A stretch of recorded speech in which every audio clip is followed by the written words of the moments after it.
Beginning was the Word, and the Word was with God, and the Word was God. And that Word that God spoke, that Word that created light when everything was dark, that Word put flesh on. Think about this. The power of God, His Word that created everything, took flesh on.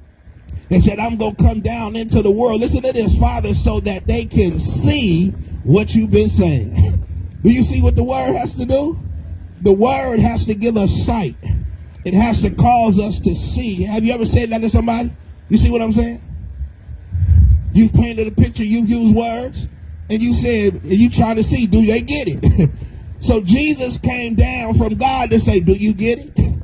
I know you've been talking about me, the invisible God, but here I am on display. Do you see me? Do you recognize me? That's why he had a problem with the people who was priests in those days, because they've been doing a lot of talking, but they couldn't recognize him when he showed up. They didn't surrender and bow down, but they actually opposed and stood against the God who they talked about in theory when he came and manifested himself in the flesh. Listen, the work of God is all about making sure you and I know who he is.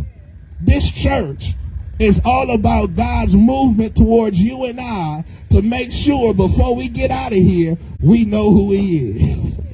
He said, I ain't going to leave you ignorant. I'm going to keep talking, so I'm going to send my word to heal you of your blindness, to heal you from being distracted by all of the other stuff going on around you.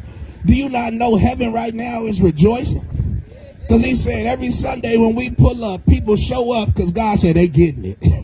They're hearing it. They're coming to seek it out. It's being spoken to them, and it's grabbing a hold of them, and they're coming to get more. And so God is continuing to send his word out so that we will see who he is.